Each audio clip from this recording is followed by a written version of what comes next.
Hello ladies and gentlemen, MarauderEX here, back with more Let's Play Sonic Mania. And this is the final episode in which I'm going to show off all of the special stages that I did. I recorded all of the special stages, getting all of the Chaos Emeralds.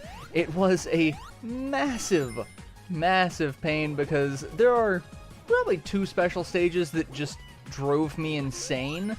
Because no matter what I did, I'm like, what am I doing wrong? And I'm pretty sure they are the same special stages that I screwed up the first time I played this game and spent hours dealing with. Because while you think it's not difficult trying to catch this UFO, it can actually be really difficult trying to catch the UFO. So yeah, it was fun in a mind-numbing sort of way. So I have all of the special stages, all of the Chaos Emeralds, which allow us to get the actual ending. Unlike other Sonic games, actually I shouldn't say unlike other Sonic games, because it's like that in other Sonic games. Sonic 1 was really the only one that's like, oh well, you got this, well, you get a slightly different ending, which is the good ending. The other games typically had a, okay, you're supersonic, there's some reason to be supersonic. I think maybe Sonic 2 didn't have it. It's been a while since I went through and played it. But for the most part, Supersonic plays an integral part to the true ending of any Sonic game. So we do get to see that final encounter that is so worth it. It's so interesting in this game. I really like how they did it. So in the meantime, we get to watch me chase UFOs, because that's what everyone wants to see, right? Chasing UFOs. And failing miserably at it a lot of times. I can't tell you how many times I screwed up and how many times I had to stop and, like, I'm gonna take a break for a minute. Most of these I got on, like, the first try, and then there were a couple of them that are just like, nope, not gonna happen. Not gonna happen at all. But I still really enjoy this special stage. I think it's a very unique take on it. I see the style they were going for, having the whole aesthetic to this game is, if this were the Sonic Saturn title, and so the kind of quasi 3D special stages really fit with what we had in Sonic 3D Blast on the Saturn, which was like a 3D version of the Sonic 2 half-pipe. So I really do get the aesthetic, and it's an interesting throwback to not only if this were the Sonic Saturn title, but also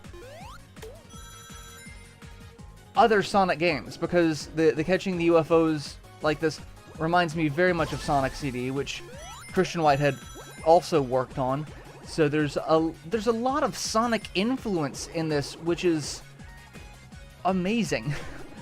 Like, there's more Sonic influence in this game than I can say in a lot of other Sonic titles that were done by Sega themselves, and not, you know, an individual fan and group of fans. Like, this is definitely a labor of love. Like, you can tell, like, everything about this is like, we are Sonic fans, we got a chance to make a Sonic game, we're gonna make an awesome Sonic game. And that's what they did, and just everything about it is awesome. I had so much fun playing this, and I really hope there's a sequel. I really do. I hope there's a Sonic Mania 2 where we get to see more of the revamped levels, we get to see more new levels, we get a lot of new. Really hoping for that. So this is one of the stages that I completely screw up on, and it takes me forever to recover. I took a hit, I bounced off a wall, I almost bit it a couple of times in the stage, but somehow I managed to recover, and still managed to get the UFO. I don't know how I did it, but I didn't give up. Never give up, never surrender. And somehow I got it. That one was rather difficult. I think the red Chaos Emerald is also one of the most obnoxious ones, which I have an interesting history with as well. when I did, I believe it was Sonic 2, I didn't get that in my initial playthrough and had to go back and do kind of what I'm doing here of getting all the Chaos Emeralds and showing the true ending. And Culex, being Culex, created a YouTube account by the name of Red Chaos Emerald and commented on the video just to taunt me. You know, that's friendship right there.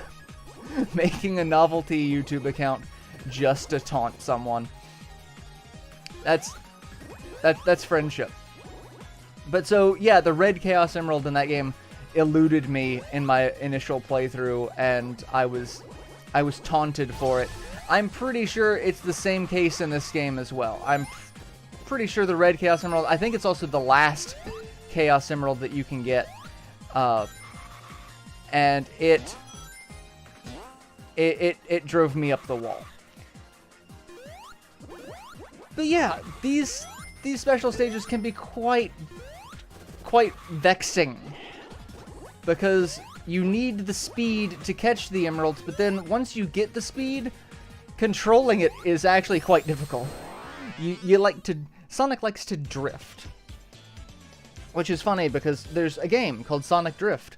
It was on the Game Gear. It's a Sonic racing game. It's one of those games where Sonic was in a car, and that always makes me question things like, why does Sonic need to be in a car if he can run this fast? And the only acceptable answer I've ever heard is he's handicapping himself so that it's a fair race for everyone else. And I'm sitting here going, okay, but why though? If the whole point of racing is to be the fastest, wouldn't you want to race them at their fastest? That's like the Flash saying, I'll only go Mach 1. So, like, you're not racing the Flash, you're racing the Flash at a leisurely stroll. But it also raises some questions in terms of speedsters. I don't follow a lot of the Sonic canon, so who's faster? Is, like, Sonic's obviously the fastest thing alive in the Sonic universe. Which is not true, because Robotnik can outrun him at every stage, which distresses me a great deal, because that should not be how things work. But it is. So I have to raise some questions at that one. But and this is another special stage that I almost screw up on, but I just barely clinched it. Like 6 seconds. So, but yeah, so, you know, nerd fantasy race, who would win? Sonic versus the Flash? You know, we could throw in some other people there, but like the more people that gets thrown into it, the more I feel like it's going to turn into a Robot Chicken sketch.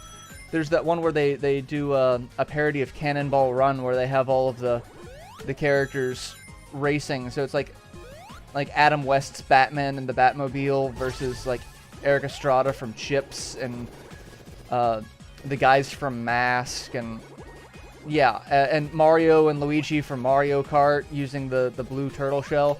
Like, there's a lot going on there that I'm just like, okay, I'm really confused. But and granted, you take an anthropomorphic animal character like Sonic and start having them race, you know, human, meta-human characters, it's going to turn into a Robot Chicken sketch. But it's one of those things that I'm curious about. Like, how fast does Sonic rate compared to all of the other speedster characters? So, and this is the Red Chaos Emerald, the last one. It is also one of the most difficult because this level is the most, like, formless level. It's very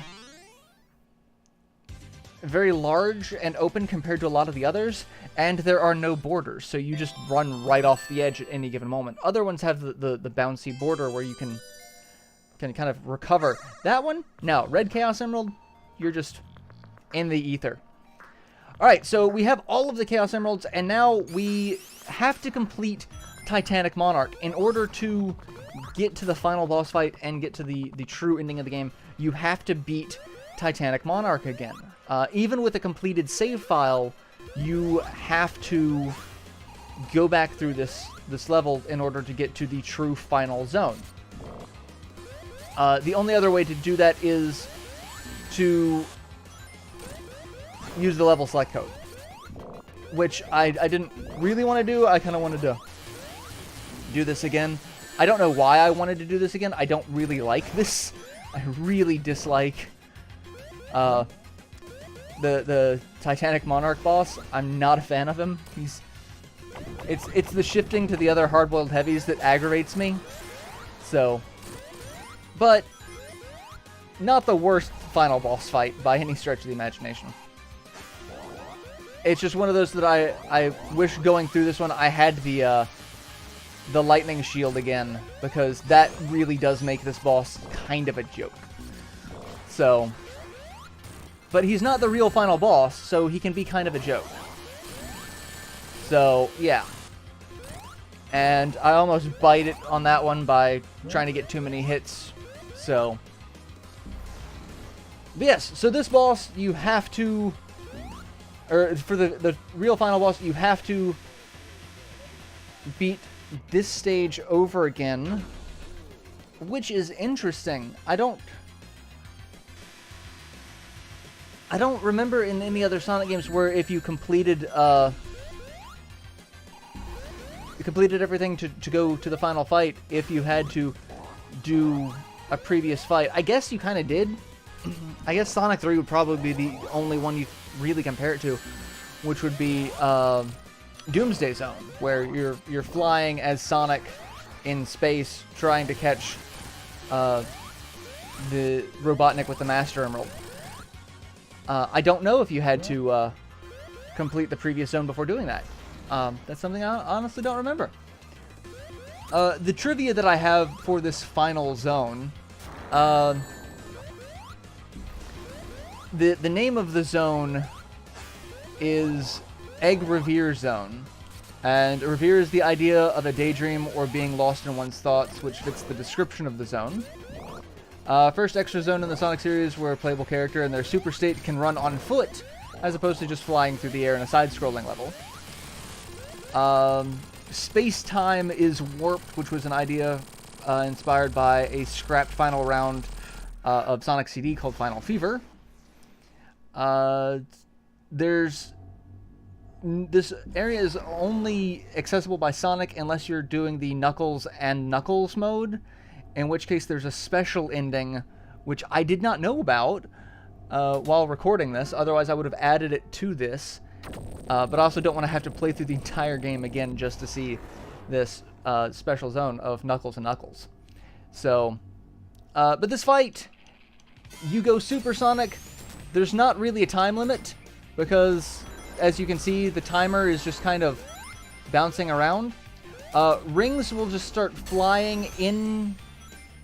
They just kind of fly into the zone, which is really neat, allowing you to keep your supersonic state. That is really the only time limit. If you run out of supersonic, you die. So you kind of want to not do that. You can be crushed. You can run out of time by being injured like that. I'm not entirely sure if I was crushed or ran out of time in that one. Not sure. But I did screw that up. Sonic in this stage has the hypersonic dash from Sonic 3 and Knuckles, where if you get all the Hyper Emeralds, you can do the double jump where the screen flashes and everything on screen dies, and you jump super far and super fast. He has that, except it doesn't do everything, but it also does eat rings. Every time you do it, you lose rings. So you got to be careful about that. So here we fight the Heavy King, who is at his full power due to the Chaos Ruby, and we have Robotnik and his Pushy Hands Mark 1, which Robotnik is kind of derpy in this fight. Like, his whole thing is playing keep away. He's got those... They're almost like battering rams. They're like, nope, nope, we're going to keep you away from me, going to keep you away from me. And that's really all he does. The Heavy King, however, shoots energy blasts that will damage you upon contact. So, like, I had way more trouble with the Heavy King this time around than the first time I played this. The first time I went through this, Robotnik gave me more trouble because I couldn't get to him. I just could not seem to hit him because of those repulsive hands. So, it's fun, you know? It's actually a really interesting concept for a final boss where the Heavy King and Robotnik are fighting each other, and Sonic's kind of caught in the middle trying to keep both of them from getting it. Which reminds me a lot of Metal Sonic. The whole Sonic versus Metal Sonic thing kind of took a life of its own, where Metal Sonic really doesn't care about Robotnik to a degree. He's like, I want to beat Sonic. My goal, I was created to beat Sonic. All I want is to beat Sonic. And that's it. Everything else is kind of, you know, secondary, including his loyalty to Robotnik. And in this case, the Heavy Emperor, Heavy King, really wants the Phantom Ruby.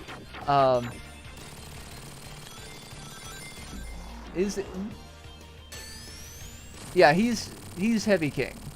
Oh, now he's the Phantom King. So yeah, because he's taken over the entire power of the Phantom Ruby. So Heavy King is now Phantom King. Like, I know there was a slight difference in his character model, some slight upgrades. And like the last time, we get the ending where Sonic, Tails, and Knuckles try to leave Tiny Planet, but only Knuckles and Tails manage to escape. But Tails notices the explosion turns into Sonic's head as he winks and gets traveled to another dimension. So this is how Sonic Mania is supposed to link up with Sonic Forces. This Sonic gets transported to the world of Sonic Forces because of the Phantom Ruby. It's a neat connection, but it also makes Sonic Forces like a sequel to this, which I'm really hoping we get an actual Sonic Mania 2, not the Sonic Forces, because like this was the best 2D Sonic game in a long time. This was, in my opinion, one of the best Sonic games in a long time. I'm not a huge fan of a lot of the 3D Sonic games. The last one that I really played and kind of enjoyed was Sonic Colors, but after that, like, I tried out demos and just didn't like a lot of the physics. Like, Sonic Forces, the physics kind of jarred me. The 2D sections felt really heavy and not as free-flowing as I was expecting a 2D Sonic to be. And then I've just never really liked the 3D Sonic dash drift levels. I've never really been a fan of those. I mean, I get that there are a lot of people who are, not knocking it. I'm just saying it's not for me. So I'm really hoping that Christian Whitehead, Headcanon, Pagoda Games, and the rest get to do Sonic Mania 2. I know this was an incredibly popular game. I know this got a lot of fans really hyped. I know there's another version of Sonic Mania coming out. The Plus collection, or whatever it's called, where you get to play as two other characters. You get to play as Mighty the Armadillo and the Squirrel. I forget his name at the moment, but you get to play as them. There's a lot to that, so I really hope that we get to see more of this. I hope that also sells really well, so that we can keep getting some awesome 2D Sonic games. I love the 2D Sonics. I kind of hope there are more of them. Like, it's a lot of fun. And I had a lot of fun doing this Let's Play.